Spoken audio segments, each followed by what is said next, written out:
Bien sûr, je m'appelle Tennessee Veldeman, j'ai 32 ans, je suis dirigeant créateur de Cocolize.com, un outil SaaS pour le référencement et président du réseau Entreprendre Grand Hello. Cocolize.com, c'est un outil SaaS, donc un outil en ligne qui fonctionne par abonnement, qui permet à toutes les entreprises du monde entier d'améliorer son site internet pour le référencement, c'est-à-dire pour le faire monter dans les classements de Google. Un vaste sujet, je vais essayer de l'expliquer très simplement, très brièvement.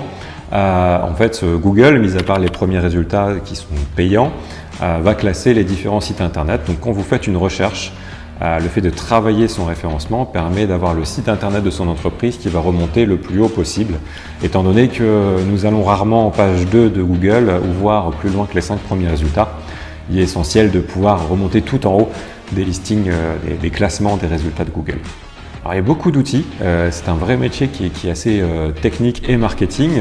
Il y a des outils techniques d'analyse du site internet, vérifier si tout fonctionne bien au niveau technique du site. Il y a des outils d'aide à la rédaction de contenu pour vérifier que les mots-clés sont bien employés dans les contenus, si les rédactions ont bien été construites.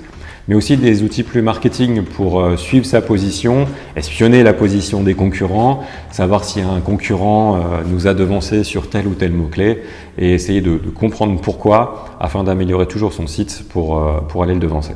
Alors pourquoi j'ai créé Cocolize ? J'ai créé Cocolize parce que je suis fainéant, parce qu'à l'époque, il y a quelques années, je n'avais pas trouvé des outils qui me permettaient de gagner du temps, donc j'avais créé mes petits outils pour moi personnellement. Ces outils fonctionnant plutôt bien, je les avais mis en ligne sur internet, gratuitement à l'époque.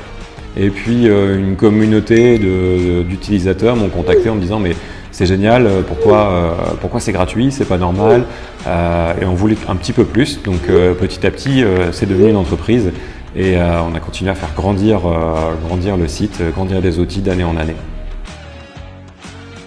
Comment on s'adapte, c'est une bonne question.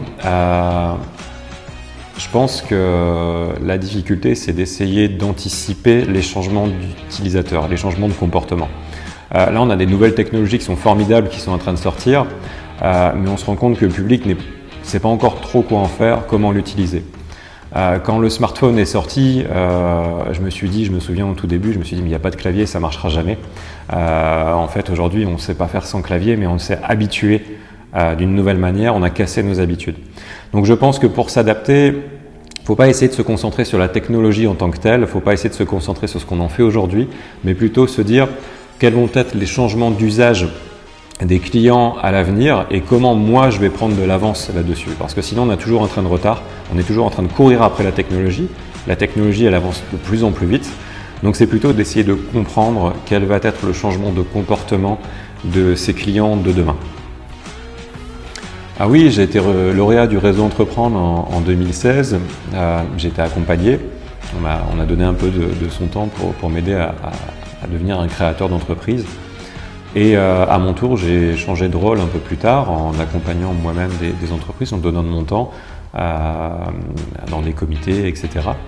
Et en fait, j'affectionne très particulièrement le réseau Entreprendre parce que autant il est important d'aider son territoire et d'aider les créateurs, les repreneurs d'entreprises, mais également pour moi parce que je continue à apprendre beaucoup en rencontrant des chefs d'entreprise, en rencontrant des dirigeants, en échangeant sur les problématiques. C'est quelque chose de très très très enrichissant. Au niveau des acteurs également privés, vous parliez de BDL, moi, dès la création de l'entreprise, j'ai décidé de m'entourer de professionnels, de personnes qui connaissaient bien leur métier. J'ai rencontré BDL et d'autres structures différentes pour accompagner l'entreprise, étant donné que ce n'est pas ma valeur ajoutée de m'occuper de ce genre de sujet. J'ai préféré m'entourer d'experts pour gagner du temps, pour me consacrer à mon activité pleinement. Et surtout, c'est très important, je pense, pour un dirigeant de ne pas rester seul, de bien savoir s'entourer et de sans cesse échanger sur ces problématiques, de ne jamais rester seul. C'est vraiment très important. Mais j'ai quelque chose que j'ai toujours trouvé très drôle, c'est qu'étant donné que mes clients sont un peu partout dans le monde, que j'ai une activité qui est numérique, je suis de temps en temps surpris d'échanger par téléphone avec quelqu'un, on se parle en anglais, et je me rends compte que lui est de Lille, moi je suis à Valenciennes, il pense que je suis un Américain parce qu'on est dans ces sphères start-up et j'ai toujours trouvé ça très très drôle le fait qu'on soit identifié comme une boîte américaine, alors que pas du tout, on est dans le Hainaut et on est très fiers d'y être. Oui, bien sûr, il ne faut pas hésiter de se rendre sur le site cocolice.com si vous avez un site internet.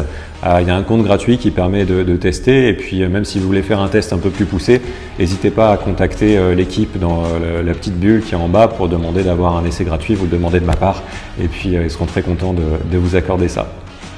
Merci à vous, merci beaucoup.